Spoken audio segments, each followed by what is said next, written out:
नमस्कार दोस्तों। आज मैं आपको रामायण में लिखी बाली और सुग्रीव की कथा सुनाती हूँ। बाली और सुग्रीव दोनों भाई थे और बाली वानर राज का बेटा था, तो वह राजकुमार था और बहुत शक्तिशाली भी था, और सुग्रीव उसका छोटा भाई था। एक दिन एक मायावी नाम के एक राक्षस ने बाली को द्वंद्व युद्ध के लिए ललकारा, तो बाली ने चुनौती स्वीकार कर ली और दोनों लड़ते लड़ते गुफा के अंदर चले गए। जाते हुए बाली ने कहा सुग्रीव को कि अगर मैं ना लौटूं और खून बहता देखो तो गुफा का द्वार बंद कर देना। हो सकता है कि ये राक्षस मुझे मार दे और फिर बाहर निकलकर तुम सबको भी मार दे, इसीलिए मैं ना निकलूं। कई दिन का उसने समय दिया था।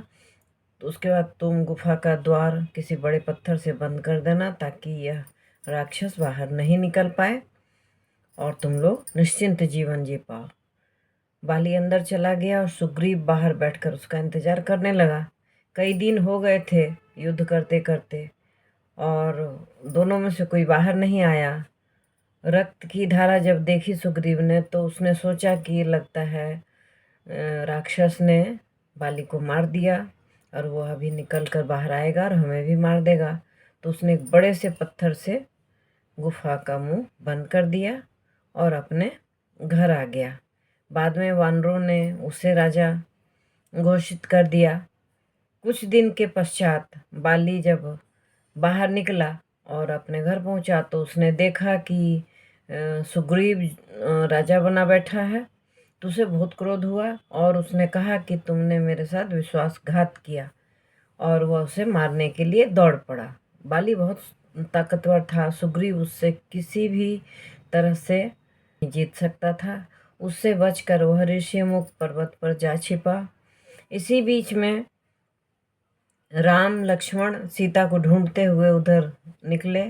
तब हनुमान ने सुग्रीव को श्री राम से मिलाया। तब श्री राम ने कहा कि तुम बाली से लड़ना और मैं पीछे से उसे मार दूंगा। इसका एक कारण और भी था कि ताकतवर होने के कारण बाली ने सुग्रीव की पत्नी को जबरदस्ती रख लिया था। और कहावत है कि छोटे भाई की पत्नी जो होती है और बहू, अनुज, सुता, भगनी, सुत, दारा, इन सब के साथ जो दुर्व्यवहार करता है वो दंड के योग्य होता है। तो भगवान राम ने कहा कि तुम दोनों लड़ना, तो मैं पीछे से उसको मार दूंगा।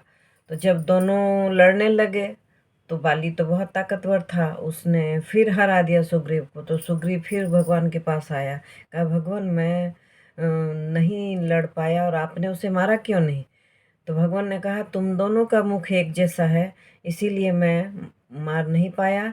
इस बार एक माला देता हूँ, तुम उसे पहन लो, तब पहचान हो जाएगी, तब मैं उसे मार दूंगा।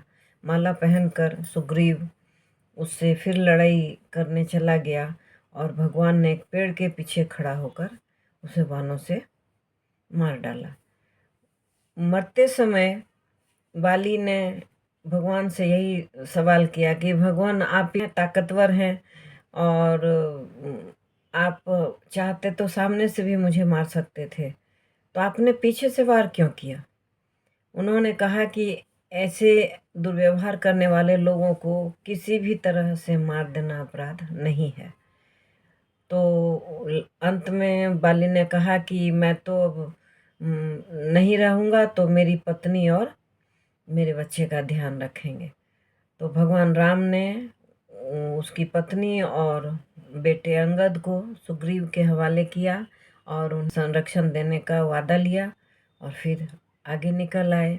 तब सुग्रीव ने उन्हें आश्वासन दिया कि वर्षा ऋतु जब बीत जाएगी तब मैं अपने वानर सेना को भेजूंगा, सीता की तलाश करेगा और उसके बाद उन्हें ढूंढकर हम लोग ले आएंगे।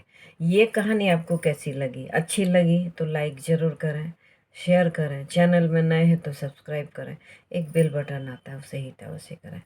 Thanks for watching.